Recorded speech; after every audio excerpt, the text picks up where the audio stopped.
भारतीय नौदळा खातीर Rafale M विकती घेवपाचो मार्ग मेकळो जाला। हो प्रस्ताव सुरक्षा विशींच्या कॅबिनेट समिती कडेन धाडून दिला। या प्रस्तावाक मान्यताय मेळ्ळे उपरांत राफेल एम विकती घेवपाचो मार्ग मेकळो जातलो। महत्वाची गजाल म्हळ्यार ह्या विमानांचे वेवस्थापन करपाचे केंद्र दासो एव्हिएशन गोंयांत सुरू करतले। आदलो संरक्षण मंत्री सर्गेस मनोहर पर्रीकारान दासो एव्हिएशनाक तशी अट घाल्ली।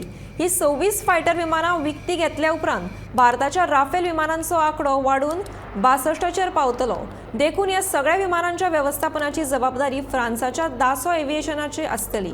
फ्रांसाकडेन राफेल फायटर विमानांची कबलात करतना भारतान तशी अट घाल्ली।